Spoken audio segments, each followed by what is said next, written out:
All right. All right, here we are today.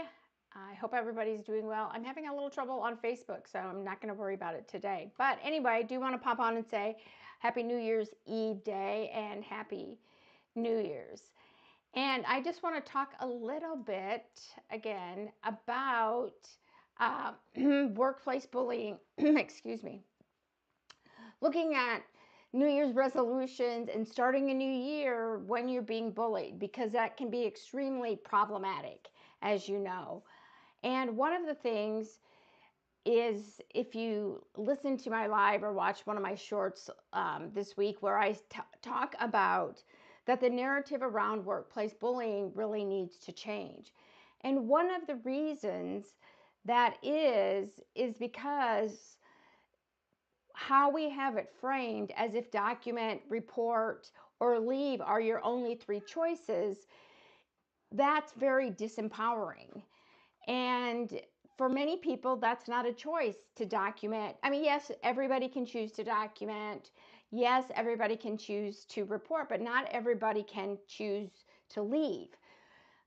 For myself, I stayed in there. I had a lot of personal reasons and even professional reasons to stay in those environments.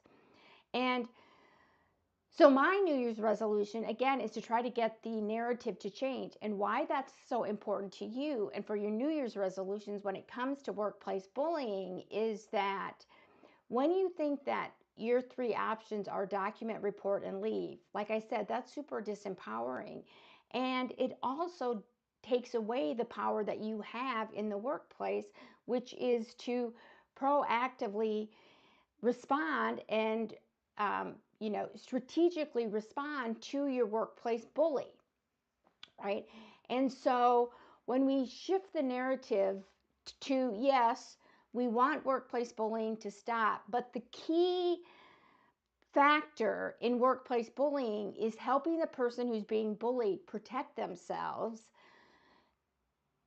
That's where our shift needs to happen, is saying, yes, when I was bullied, I could report, document, and report, right? And eventually I could consider leaving, but I could, at the same time, I can also engage and empower myself, use my own power to protect myself, keep myself safe, and also shut down bullying in ways that you might never have thought possible. So one of the reasons I want to talk about New Year's resolutions is, one, we have to change the narrative, but two is that when you look at how we frame New Year's resolutions, it's always about setting these kind of lofty goals, right? Like, oh, I want to lose 20 pounds, right? Well, let's be honest, I could probably lose 40 and be perfectly fine. I'm not setting that resolution. But it's also almost always about personal, right? It's not about, resolutions are not about how I deal with the workplace how I deal with the workplace bully, but you can set, and I'm encouraging you to set one small resolution about something you can do differently when it comes to dealing with your workplace bully. Not, oh, I'm going to report that, and I'm going to take that guy out or that woman out or that person out. Nothing like that, because that's a lofty resolution when it comes to workplace bullying that most likely will not work. So when you change and shift, even in extremely small ways, how you manage and deal with the workplace bully, it can change things in ways that, it has that ripple effect oftentimes. So you don't often know how things might change, okay? So let's talk about some things that you could possibly use as your New Year's resolution when it comes to dealing with your workplace bully. The first one is super important, and what it is being able to stay grounded, right? Again, having yourself firmly planted when they're coming at you.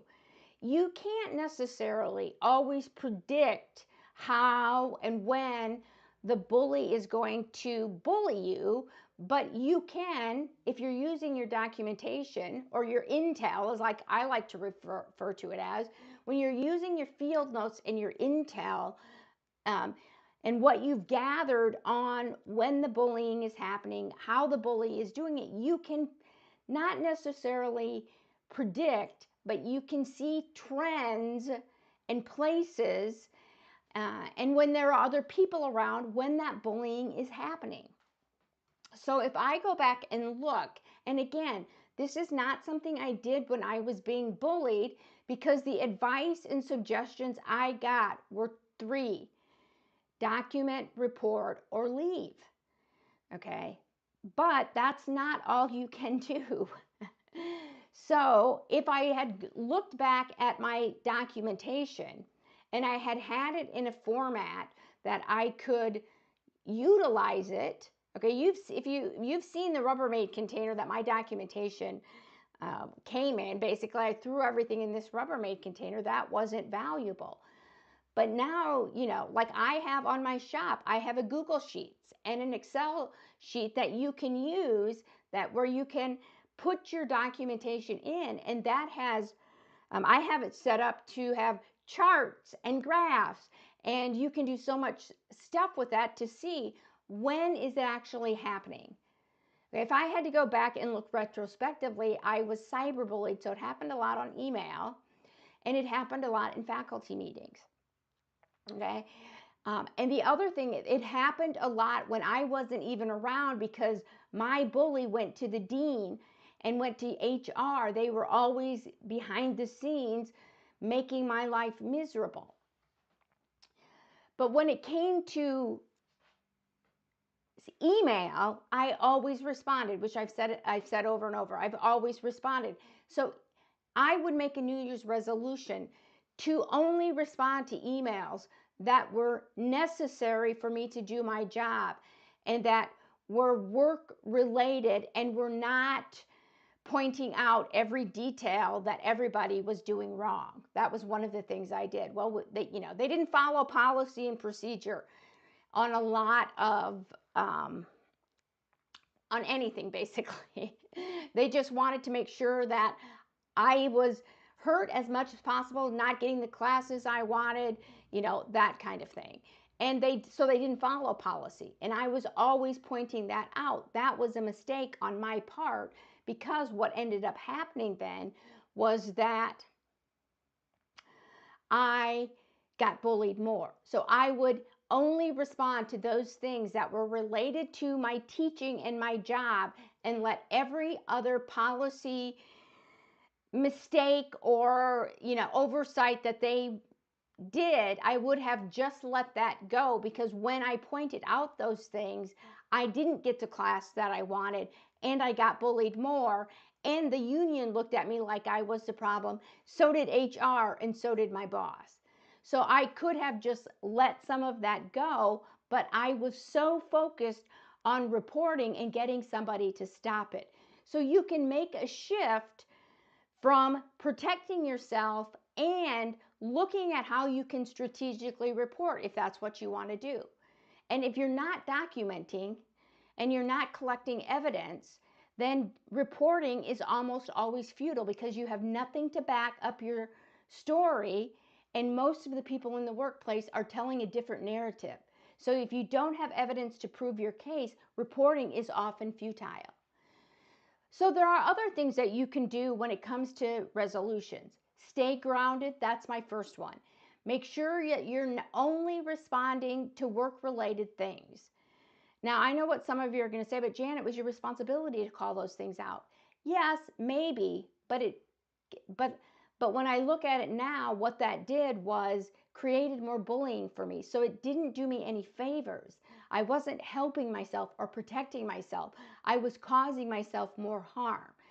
So one of your resolutions can be about harm reduction and safety. Yes, you want to call out those things, and there's a time and place to do it. But how I did it, and even maybe how you're doing it, might not be the best strategically. So stay grounded, look at how you're reacting, okay, or responding to the workplace bully. What you want to do is respond, not react. The bully's good at pushing your buttons. That's why staying grounded and not letting them do that is so important. So, one of the things you could do is develop 3 grounding techniques that you're going to utilize. Why do I recommend more than one? Well, because bullies are great at pushing your buttons. And if you're like me, if I don't have more than one technique, I get frustrated and I don't stay grounded. Because when I realize that deep breathing isn't cutting it, then I need to move on to something else. Because deep breathing is important to stay grounded. I think that's just something we should all be utilizing. And as soon as the bully starts, then you go, okay, Bob's coming after me. I need to just calm myself, right? You can even think that. Step 1, calm myself, take a few deep breaths. Okay, I never found that calming enough because as I was trying to deep breathe, I was being called names. My profession and my reputation was being attacked. So then I always went to something else. I've told you before, like I don't have nails, okay? But I would just squeeze my hands, again, just a little bit, not even very much pain, just enough where I could focus on where my fingernails are squeezing my hand rather than on what they were saying. And I made lists. I was a list maker. And I also wrote down how I responded, how I wanted to respond to what they were saying. That was a mechanism for me to stay grounded and to focus on, what is it what work related things did that bully say that I can pull us back to work and I can ignore all of that other bullying stuff that they're saying about me because again, it's mostly irrelevant and lies and bullshit. Okay? Another resolution that you can do is how can you protect yourself from that emotional and psychological abuse? Small things that you can do every day to help protect yourself and your emotional well-being. I've said before, have wellness strategies that you use every day at work and at home. Okay, because it follows you home, like it or not. We often get obsessed with what they're doing. Why are they doing this? What the hell is going on? What is wrong with me? That kind of stuff you need to shut down. There's nothing wrong with you. The narrative around bullying needs to focus on why Bob is bullying, not why Jan is being bullied. So, not big things. And these need to be conducive to your workplace. For me, I had flexibility in my job, and if it wasn't during my office hours, I could generally go get a cup of coffee, go out of my office for a few minutes, and nobody would say anything. If you can't do that, there are all sorts of things that you can do, right? If you have a break, take a little walk instead of going and sitting in the break room and having coffee. It's not that you can't have coffee, but take the long way around to the break room so that you can decompress from what's happening. Don't go to the break room if your bully is there. Avoid it completely. Take another walk, go get a soda, do something different than go to the break room where you're vulnerable to be bullied. But take a walk, listen to music. Even if you can't technically listen to music, think about music in your head. Do whatever it takes every day at work to give yourself 5 minutes of peace. I looked forward to the coffee. I listened to music. That helped me stay in my space of protection. Figure out what works for you. Do those same things at home. What's your hobbies? Don't put your hobbies on the shelf. Take those off and engage in those things that help you relax, that decrease your anxiety. Like I love to game, okay? And I still game today because it is a coping skill that I use where I could disconnect from what was happening to me in my real world and go to a fantasy world and quest. Okay, I liked it. I still do. Is it weird? Probably. I don't care. It helped me survive workplace bullying. You need that too, even if it's for 30 minutes a day. And I'm not talking about just doing it on the weekends. I'm talking about taking care of yourself at home and work every day. The other thing, and this will be the last thing I think that I talk about when it comes to a resolution for you, is really you have to um, undo the narrative that the bully is saying about you, because we get caught up in the words and the actions of what they're doing. I call myself a troublemaker today because that was the language that the bully used repeatedly about me. That's how I was framed under that umbrella as troublemaker. Okay. Do I think I'm a troublemaker? Hell no, I'm not a troublemaker. I've reframed that as I'm an advocate for people who didn't speak for themselves in the workplace. So, yes, did I do a lot of things wrong when it came to dealing with bullying? Yes, I did.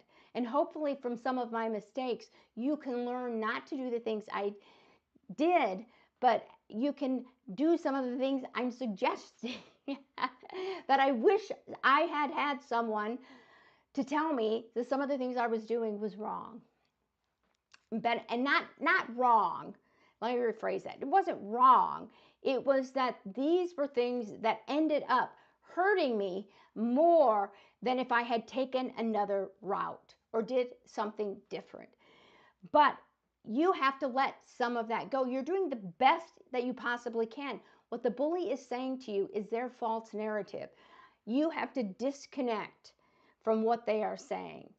Okay, if I could go back in time and go back to those times when I was being bullied, what I would do is when I said, or when somebody called me a troublemaker, like for example, one time I had a student who happened to work in the office where faculty came in.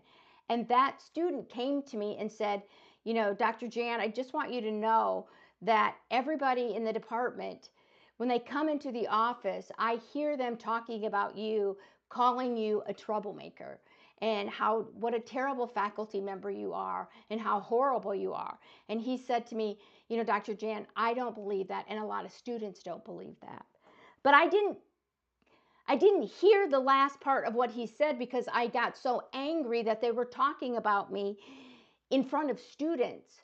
But what he said at the end was so important, and that's what I should have latched onto. But I latched onto the troublemaker stuff because that enraged me. And when those things happened, I felt so out of control and powerless in a workplace with social workers who should have known better than to call me names in front of students. How damn unprofessional is that? And let me just say, unethical. NASW, in case you're listening, you ought to be penalizing social workers who do those things instead of acting like social work doesn't have a problem with workplace bullying. I should have latched on and changed the narrative. When I heard the word troublemaker, I should have heard that student's word. Yeah, you might think I'm a troublemaker, but students know I'm not. I should have flipped the script and said, yeah, I'm the best troublemaker in this department because I'm shining a bright light on workplace bullying. But I didn't, because I let the troublemaker narrative seep in and sink in to myself, my sense of self. And I'm now just separating those things out, even though I've been out of workplace bullying for 5 years, because I didn't protect myself in the workplace. And that did me a lot of harm. But you don't have to be Jan. Please don't. Protect yourself. So flip the narrative. When they say you're a problem and you're a troublemaker, you say, yeah, I'm the best troublemaker this organization has ever had because I'm not tolerating bullshit. So when you frame it and flip it like that, what you end up doing is deflecting the narrative that they're saying about you, and you're incorporating the narrative that you know to be true is that you're none of the things they say you are. And that's important. Again, one small resolution can make a big difference when you're dealing with workplace bullying. And it doesn't have to be big. They can be small things. Pick up another grounding technique, right? You know, figure out one of the things that your bully is doing and how you're reacting to that, and respond differently. Okay, like don't respond to every email that you don't have to.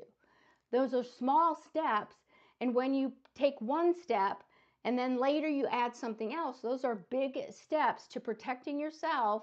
At the same time, if you want to report, and even if you want to leave later, you can do that. But the key in the narrative, again, my resolution is to get the narrative around workplace bullying, is how can we empower people who are being bullied and treat them with respect and dignity, and help them shut down Bob to the best of their ability at the same time while protecting themselves. All right. Well, again, I hope everybody has a happy New Year's Eve. It's here in the U.S., it's the 31st, so I wish you a happy New Year's.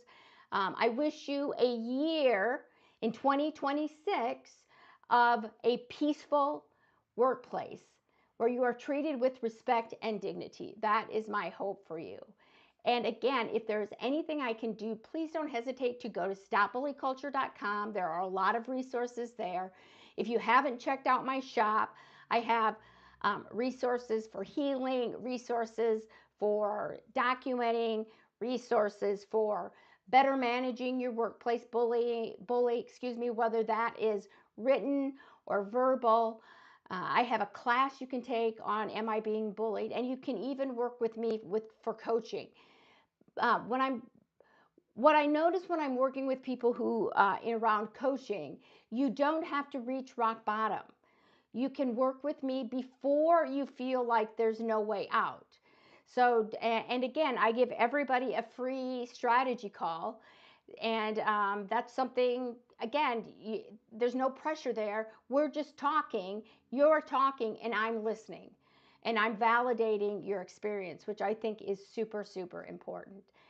But again, if there's anything I can do, please don't hesitate to reach out. And I will see you in 2026.